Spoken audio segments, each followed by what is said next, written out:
Ladies and gentlemen, this is Gary's Glorious Golden Nuggets. Gary Jenkins speaking here. This is episode 0024 of the Glorious Golden Nuggets. And today we are really fortunate that we have Jay Franze, who was born in the suburbs of Boston, Massachusetts. He attended college and then moved to Nashville to work in the music industry. He's been there for 25 years, became a leader in that industry. He is an author, speaker, coach with a passion for leadership development. He worked in several different industries as a leader, last being involved with strategic account operations for the G4S Secure Solutions. He is a podcaster in his own right. He's an author, and his last book was Leadership Lessons from the Field. He is married. He lives in San Francisco currently, but he's moving to the Midwest to be in Ohio. So, Jay, welcome to the podcast. Well, thank you for having me, sir. You know, Jay, I know that we're going to get a lot of golden nuggets from you today. So let me just start off with the first question. What do you wish you had known before you became an entrepreneur? I wish that I would have finished school in a more traditional manner. I am big on non-traditional education. I think that's probably more important these days than traditional education. However, what I did throughout my career was I built my education based on the position I had or based on what I needed, not coming up with a plan first and then going through the educational process and then following through with whatever plan I had.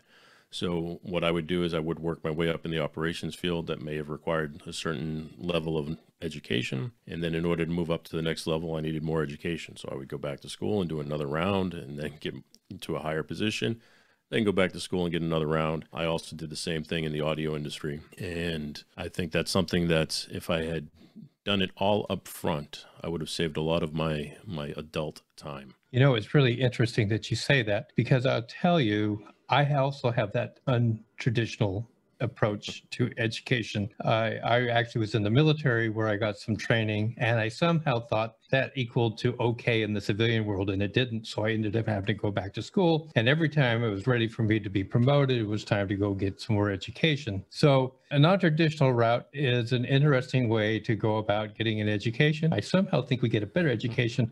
Unfortunately, it does ruin a lot of our adult time trying to be a student again. Absolutely. So having said all of that, let me ask you about, I don't like the word failure, but let me say the end result wasn't what you really wanted.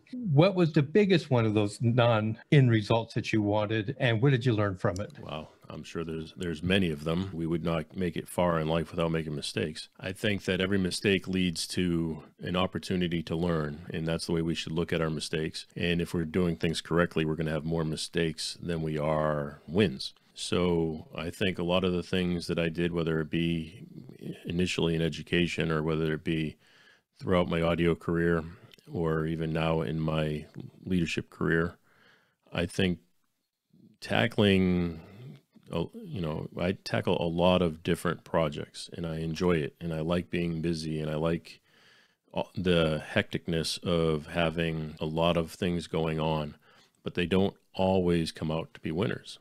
And I've done that in the music career when we've started several organizations. I worked for several production companies that did major projects, but I also worked for several production companies that failed. And I learned from both of those. I learned from the successes, obviously. I learned what we did to succeed, but I also learned from the failures. And the projects that didn't succeed, I was able to go ahead and come up with best practices or what I could do better next time. So I think that's where things fall into place, is what we learn from those mistakes or failures. I'm of the philosophy myself that if you wish to succeed, you need to fail fast and fail repeatedly faster until you got it all. There's a substitute for the lessons of failure if you will learn from them. I think Earth has someplace called central casting, and they will send you exactly the lessons you need. So let me ask you this. What advice would you give somebody who's just starting out, wanting to be an entrepreneur? What would you say is the most important thing for them to know? Well, it's easy to say just jump in and start, right? But knowing where to jump in, where to start. I have 2 young children, and it's easy to tell them, to learn how to swim, you jump into the pool. Well, if we're talking about an entrepreneur, I can say, well, to learn how to swim, you got to jump in the pool, but where's the pool? You can't see the pool. So knowing what they are trying to accomplish, the way I look at things is I always look at the end result and what that end result is and how can I get there. So if I'm looking at an end result of, my organization, making the next hit record, or my security company landing the next big client, what can I do to get to that spot? And then I work backwards from there. So I think jumping in is obviously the answer, but kind of being a little bit more strategic with your plan and how to jump in and how to start addressing things. The best thing in the world you can do is find somebody who's been in the shoes you want to be in and ask for help. I think that's all part of due diligence. You have to know where you want, and you know what the want is. To the next step for me, I'm very big on the law of attraction. You just have to know your why. It has to be huge. It has to hurt you if you're not there, and it moves you forward, compels you to go forward. That's exactly it. Yeah. And I know there are entrepreneurs who just jumped into the pool and they virtually nearly drowned, but in the process, they learned how to keep their head above water and to swim. And then there's the other ones that are, like you say, more strategic. They looked at the end in mind and they worked it backwards and figured out how they got there. And then they emulate the success of other people. They kind of say, not copied them, but saw this is what they did, and this is how they did that, and this is how they did that. And they figure that into the plan, and then they get into the pool. And sometimes I think the success rate is more gentle on them. They don't have the bigger failures, but it seems to all kind of pan out at the end. So yeah, I kind of really agree totally with what you're talking about there. My heart really resonates. I think it's important to learn from other people's failures and successes as well, not just your own. So I've never had a formal mentor. However, I've had plenty of people that I've looked to in that role, whether that be, in the entertainment industry or in the security industry or just as leaders in general. I think when you're talking about a mentor, you learn from other people. And like I said, it doesn't have to be formal. So I can learn from the success you're having, or I could learn from a failure that you may have had. And then I can apply that to my world and how it affects me and my organization or my projects. And then I can go ahead and hopefully correct course. Winning is the name of the game when we're doing this whole thing. And sometimes winning is actually watching somebody else lose and understand why they did that. Would you consider the best resources you've come across in helping you to be an entrepreneur? Best resources. That's a good question. I think finding like-minded individuals to work with and to surround yourself with. Everybody says you're a combination of the 5 people that you surround yourself with. As much as I believe that has some truth to it, that there's other ways you can get that same surrounding. So you can join groups there's plenty of networking groups and user groups or internet groups that might be about leadership. And then I surround myself with those type of people. Really helps is finding groups to be part of, surrounding yourself with people who can help you. But then the thing I was talking about earlier is I'm a big believer in non-traditional education. As much as I am educated and I love education and I'm glad that I did everything that I have done, I think it's not necessary. I think if you look at what you want to do, in most cases, you do not need formal education to do it. You just need education. So there's plenty of places online. There's plenty of things you can do for free. So there's plenty of places you can go and pick up an education. You get edX, you got Coursera, you got Udemy, you got all of those type of places that offer programs.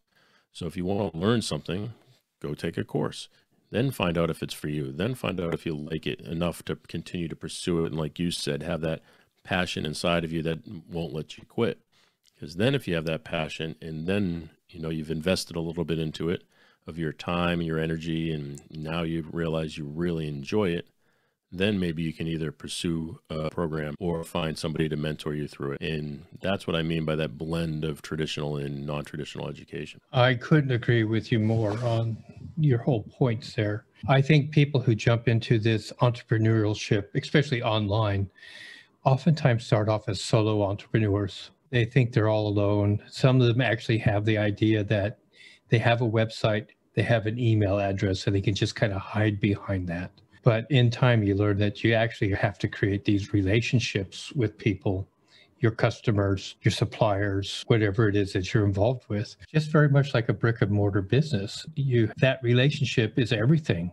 People will buy from the people they trust. People will sell to the people they respect and make sure that it's always there for them. So it's a whole concept of how do you learn that, and do you really have to do it? I mean, look at Bill Gates, never completed university, big software owner. Steve Jobs started Apple Computer, never completed university. Wozniak, same thing, never completed university. But it's the drive, it's the ambition, it's the self-learning, it's being directed, being on top of everything, knowing who to hire if you're going to expand your business so that you can utilize their education. I love the thing about Henry Ford when he was brought into trial because they thought he was too dumb to be too rich. And they were asking him all kinds of questions. And he finally said, after about the 200th one he didn't know the answer to, he said, you know, I have a row of buttons on my desk that I can press and I can ask that guy the answer that you're looking for.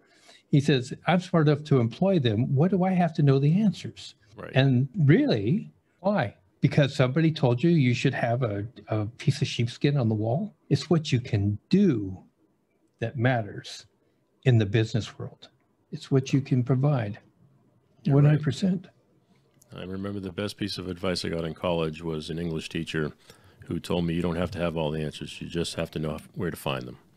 And now I'm old, so back in that day, there was no internet or no cell phones, but now it's easy. You just pick up your phone, you find out any answer you want.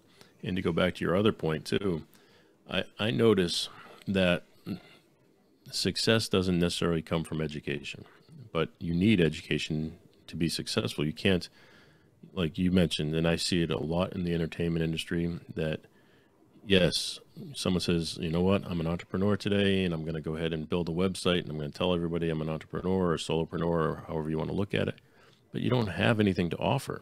You're not, you didn't come up with a plan. You didn't come up with a product or a service that people truly need. And unless you can truly solve somebody's problem, don't hang your shingle up yet. You know, find a way to solve a problem. And then test it. And, you know, I'm not saying a long test by all means, but test it really quick, hard, and find out if it's going to fail. Like you said, fail fast if it's going to fail fast, because otherwise you can move on. Don't spend 2 years trying to plan how your solutions, you know, prove your solution is going to work, because in 2 years from now, that solution is not even going to be necessary.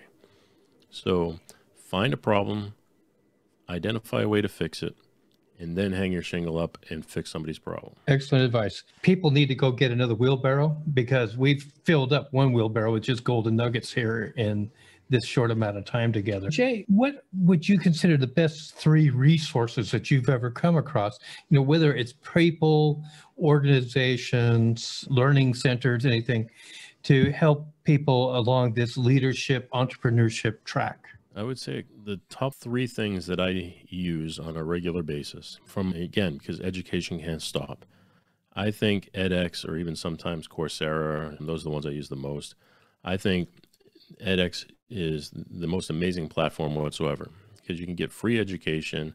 You can pay a little bit and get a certificate if you need to have some sort of certificate to show continuing education, or you can invest a little bit more time and money and you can get a degree out of it. And so I think that is amazing, because if you just want to learn something, maybe you already have a college degree, maybe your degree is in business and now you need to learn a little bit about communication, or maybe you went to school to be an engineer and now you're trying to be an entrepreneur and maybe you need that business background. So you don't need to go through a full program. You just need to find out what it is that you need for that moment. Then the other things are, like, I'm not a avid reader in a traditional manner. I don't have the time and I read very slow, but I love books on tape, and I love being able to download Audible books and listen to them on my commuter in my car. So I think that's another amazing resource. I, listen to a lot of Harvard lectures, or I listen to a lot of webinars, or I listen to just some really well-known books. You mentioned Starting with Why, the Simon Sinek book that he has. So I read that and read a couple of his others, or John Maxwell's. So I think things like that are really good. And then the last thing I do on a regular basis is the podcast app. I find podcasts that are, yes, entertaining, but educational at the same time. Same thing you're trying to do here is you're trying to provide value to people, and you're doing it. Your show is amazing, and you're able to bring on people that are going to talk and, like you say, give the golden nuggets. And that, to me, is where value comes in, is even if you leave today with just one thing that you can take and apply to your world, that's what matters. So your show is bringing value to people because they can listen for 20, 30 minutes, 40 minutes, and they can leave with a nugget that they can apply to their life today. They can take it today, and they can go to work today and find some way to advancing themselves for just that 20, 30, 40 minutes of a commute they took to get to work. To me, that's fantastic. Okay, I'm blushing. Thank you very much for those compliments, but your points are well taken. And I will have to say that when I came across books on tape for the first time, maybe 30 years ago, it was a godsend. I was on a 90-minute commute every day and pop in a tape. By the time I got done with a day and a half, I had a book down, and I'm dyslexic, so reading is a slow, painful process anyways, but books on tape, suddenly I became as brilliant as most of the people I was around. They would say, gee, how many books do you read in a year? 2 or 3 a week. Yeah, I'm knocking out about 2 or 3 a week, so 150 books at least, and people just sit back and think you're just a massive scholar.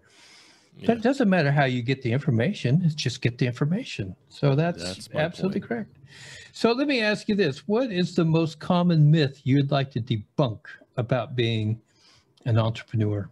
There is no such thing as an overnight success. Absolutely not. Let me tell you, if you think you can come and just be successful, I'm sure it's happened to somebody somewhere. However, anybody that is considered an overnight success has put about 10 to 15 years into it, into developing themselves and their craft before they became that overnight success. So if you think you're going to go into it, you have to go into it with enough drive, desire, and passion to work for 10 or 15 years so that when your opportunity comes, you're ready for it. And then you will become that overnight success that people see at the end. It's like that little iceberg meme or picture that people see, that you only see the tip top of it coming out, and people think that's success, when in reality it goes for, quite a bit, a mile or so down underneath the water of all of your failures or mistakes or trials to get to that point. That's your 10, 15 years. And then what people see on top is that couple years above the water where you actually succeeded. So there's no such thing as an overnight success. There is no such thing as an overnight success. And I really wish people understood that. I think it's really interesting, like Steve Harvey. I love the guy. He makes me laugh, but he was an absolute failure. He tried stand-up for years and years. He won a humorous speech contest, I believe it was, in Toastmasters International. And he thought, hey, I got this made. I can do this. But I mean, he literally was starving to death by the time he finally made it. Was he 29 when he finally had somebody give him an okay? Yeah, we'll let you do a second one here. Right. So no, you hone your skills through pain and fire and the crucible. You do have to pay your dues. Everybody pays their dues. And it doesn't matter what industry or what path you're taking. And if you think about it too, would you give credit if somebody came to your house and said that they're a plumber and they're coming to fix your toilet or your sink, and they say, I've been doing this for 2 weeks. I just put my shingle up in my website and I'm good to go. You'd probably look at them a little differently than the person who comes and says, you know what, I've been doing this for 20 years and I can see your problem right away. And they just do a couple tweaks and fix the problem. And to me, that's what it's about. It's that years of experience that allow you to identify something that somebody who may have just finished school doesn't identify. Maybe you could say, yeah, that leaky sink is because you've got a bad washer here on your faucet and it's a $3 fix, versus someone saying, oh, I could fix that, and they charge you several $100s for replacing your entire sink. Absolutely. You and I, we both sing from the same page here, so that's great. So if you could step into my shoes, Jay, let's just say you're sitting there thinking, I really wish Gary would ask me this question because I want to give the answer to it. What question would that be? Well, let me start by saying I wear a size 14 shoe, so more like clown feet. What do I wish you would ask me? Oh, good question. I don't know. Let me see. I don't know what I wish you would ask me. I don't have anything specific. All right. Well, then this interview is going really good. That's great. because some people, they just kind of sit there and say, why didn't you ask me this during the interview? So that's the only reason I do that. So people are going to be interested in you. I know you're moving along. Is there a way for them to contact you? Absolutely. Yeah. Smoke signals are probably the best way to do it. No, I have a website. It's just my name, jayfranze.com, JYFRANZE.com. And all of the social media platforms I'm on as well, and they're all just my name. So at Jay Franze, try to keep things as simple as possible. You can go to jayfranze.com and find a link to all of them as well. Ladies and gentlemen, I'll have those contact details in the show notes so you don't have to try to be writing them down right now, especially if you're driving. So that's important to me. Anybody who cares, you mentioned our show, Franze and Friends. And if anybody cares, we do it live every Monday and Wednesday night at 7 p.m. Pacific time. For me, that's 10 p.m. on the East Coast.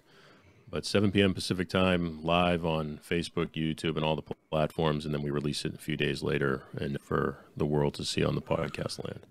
Wow, you do it live. That's great. Yes. Fantastic. Yes. Congratulations. I didn't know that. That's really good. Okay, I'll try to catch you live. Well, better yet, why don't you come on our show? Come on and talk to us, because I'm sure our listeners and followers would love to hear from you. Really? Okay, well, let's keep in touch and we'll get that to happen. We'll make that happen. So I give everybody 2 minutes to tell the world whatever's on their heart, Jay. It doesn't have to be anything in particular that we talked about, but just something that you would like to say to the world. So now it's your 2 minutes. My 2 minutes, huh? I'll tell you what. I am into leadership development and career development in branding, and I don't think people put enough thought into those areas. And when I say that, what I mean is I have a team of mid-level managers who report up to me. I have a couple of the higher level managers that report into us, and we all have this pyramid cascading team beneath us.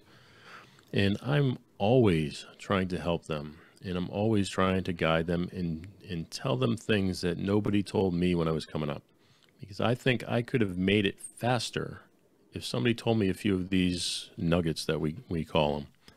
And so I go and I meet with our new recruits once a week. We have a team of new recruits that come in, and I talk to them and I explain to them how I know you're here because you need a job and you need a paycheck.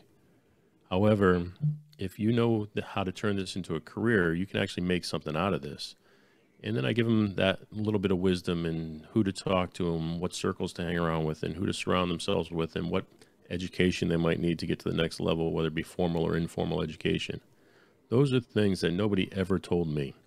And that's where a formal mentor would probably come in really handy. The other thing that nobody told me is branding. And we all say personal branding, and it's probably a negative word at this point because it's overused. But all it means is reputation. What reputation are you having for yourself in the professional world? And yes, it ties to the personal world too, but we're talking professionally. How do people look at you? How do they think about you when you're not around? What are they saying? That's what matters. So there's a lot of things you can do to show your value. If you know, for example, if you know a lot about a subject and you're taking notes, you can turn those notes into a book. And now all of a sudden somebody else can read that and know that you know what you're talking about. Or your podcast, you're on here bringing on leaders from different industries and you're talking to people. You can't do that unless you know what you're talking about. So that's another way of showing value and showing your expertise to people. And it's the same in the corporate environment. You can't move up unless you can show that you know what you're talking about. It's not just, hey, I have a piece of paper, or hey, I learned this subject. You have to show that you can apply it too. So work on getting a formal mentor, work on finding a way to show your expertise, not just talk about it, but find a way to show it, whether you're writing blog articles, you're doing podcasts, you write a book, Find some way to display that expertise and earn that credibility. Don't just claim it, but earn it. I really appreciate those comments, particularly when you're talking about earning that place, because really, I think there are a lot of people who are sitting out there right now who truly do have a position of authority. They just do not have some kind of attribute that somebody can say, oh, they wrote a book, oh, they're doing this, they wrote that song, whatever it is that has to be outside of you. And I will also recommend that if you are a blogger, consider putting your blog in order and getting a book out, because there's a lot of people who take that shortcut and it works. It really works out there. I'll tell you, you mentioned my latest book, as you said, and I won't go over that too much, but all it is a collection of blog articles. There's like 52 blog articles I've written, put them together, and those are the lessons from which I was teaching my team. Every time somebody would come to me with a different problem, I would make note of it. And then at the end of notebook, I looked at all the notes I had and said, you know what, somebody else could value from this information as well. So I turned each one of those lessons into a blog, and then I turned each one of those blogs into a book. It's just taking the information and distributing it in a way that people can find value from it. I did the same thing in the entertainment industry. I was teaching at a college. I was teaching audio engineering at a college, and felt as if students might not know just the information I had, and maybe they won't respect me because of it, or maybe they won't look at me the same. So I took my stack of notes and turned it into a book, and all of a sudden the students gave me a respect that I didn't have before. It's not because anything was different. It's just because they can now see it. And it's just like, I worked in the industry for years and years and years, but until you start working with the people who are winning Grammys and doing those things, nobody cared. But as soon as you're working with those people, all of a sudden everybody's like, oh, wow, you did that? You must know what you're talking about. I will tell you that I worked in mental health for 37 years. And when I was just a therapist, a counselor, somebody with a master's degree, I got zero respect. The moment I walked in and said, I'm Dr. Jenkins, everybody listened to me. Nobody argued with me because I must know what I know. And that was really a switch. Person. Yeah, I'm absolutely the same guy. Yeah. Well, Jay, I really appreciate your time. I really appreciate the fact that you're here in the middle of a transition from one coast to the Midwest, and that you took your time and that you kept your commitment. And ladies and gentlemen, that is a sign of not only a leader, but a true entrepreneur. They keep their commitments no matter what is going on around them. So many golden nuggets today. Thank you, Jay, so much for joining us today. Ladies and gentlemen, if you've enjoyed this podcast, please subscribe. Please do share it with others, and we will catch you on the next broadcast. Thank you.